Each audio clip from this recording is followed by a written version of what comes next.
Silahkan menonton video ini sampai selesai, agar tidak terjadi kesalahpahaman dan bisa mengambil kesimpulan dengan benar. Video ini hanya untuk mengungkapkan peristiwa yang terjadi, berdasarkan kesaksian Dr. Subandrio. Video ini adalah murni sebagai bahan pembelajaran dan penelitian sejarah. Tidak bermaksud membenarkan dan menyalahkan pihak manapun. Silahkan nilai dan analisa sendiri kebenarannya berdasarkan kesaksian Dr. Subandrio dalam video ini.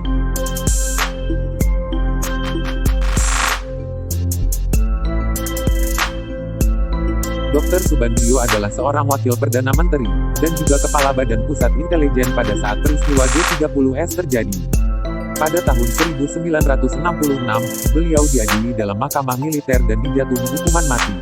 Namun hukuman mati itu tidak jadi dilakukan, karena diselamatkan oleh pemerintah Inggris dan hukuman diubah menjadi penjara seumur hidup. Menurut kesaksiannya, hubungan baik dengan pemerintah Inggris pada saat menjadi duta besar untuk negara Inggris pada tahun 1950 sampai tahun 1954, yang akhirnya menyelamatkan beliau dari hukuman mati. Pemerintah Inggris memberikan jaminan untuk membebaskannya dari hukuman mati, karena beliau memang tidak terlibat dalam peristiwa G30S. Inilah 3 penyebab utama terjadinya peristiwa G30S. Pertama, pembatalan secara sepihak oleh Soekarno, atas hasil perundingan konferensi meja bundar. Kedua, Amerika Serikat diketahui menjadi dalang dibalik pemberontakan PRRI, Permesta. Ketiga, keluarnya Indonesia dari Badan Perserikatan Bangsa-Bangsa atau PBB dan IMF.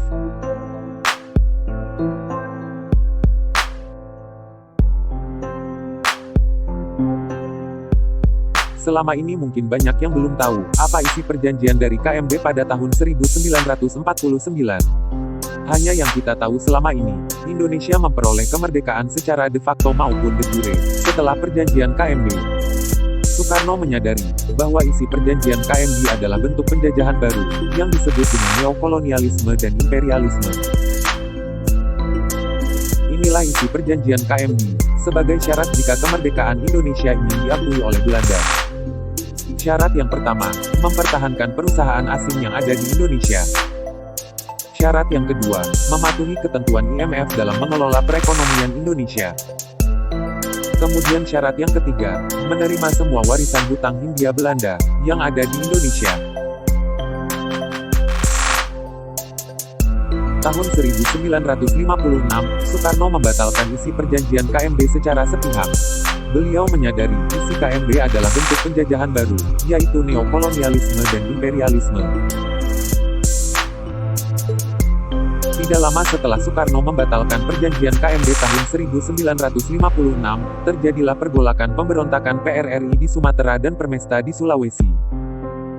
Pemberontakan ini terjadi dengan alasan, karena ketimpangan pembangunan nasional yang hanya terpusat di Pulau Jawa. Namun pada akhirnya terungkap, siapa di balik pemberontakan PRRI dan Permesta. Ini merupakan bentuk destabilisasi politik dan ekonomi, akibat pembatalan perjanjian KMB oleh Soekarno. Amerika diketahui sebagai dalang pemberontakan, setelah pesawat bantuan Amerika bisa ditembak jatuh oleh tentara Indonesia. Pilot pesawat tersebut ditangkap dan diinterogasi, dan membuktikan bahwa memang Amerika Serikat, di balik kedua pemberontakan PRRI dan Permesta. Setelah diketahuinya Amerika Serikat di balik kedua pemberontakan PRRI dan Permesta, maka aksi pemberontakan juga berakhir.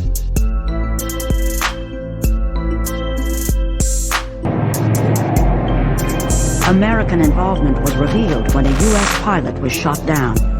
The U.S. quickly withdrew support, and the rebellions collapsed. Western intervention had backfired. Having stood up to a superpower, President Sukarno's grip on his country tightens, and he becomes emboldened on the international stage. Sukarno uses the United Nations to protest about Western intervention in his region. I hate imperialism. I detest colonialism. And I fear the consequences of their last bitter struggle for life. We are determined that our nations and the world as a whole shall not be the plaything of one small corner of the world.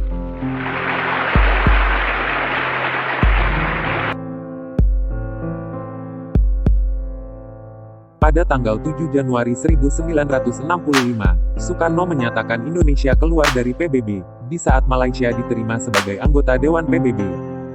Keputusan yang diambil Soekarno bukanlah keputusan mendadak, melainkan sudah memberikan peringatan kepada PBB. Indonesia akan keluar dari PBB apabila Malaysia diterima sebagai anggota Dewan PBB. Soekarno menganggap pembentukan negara Federasi Malaysia merupakan proyek neokolonialisme Inggris. Sejak saat itu, semboyan ganyang Malaysia mulai dikobarkan untuk menyerang Malaysia dengan kekuatan militer.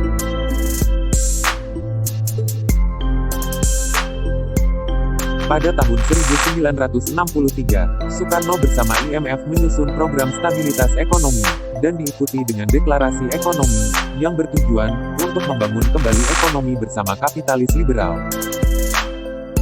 DNID, Ketua PKI, kemudian protes dengan kebijakan yang dilakukan oleh Soekarno, karena pembiayaan ekonomi, melalui jeratan hutang IMF.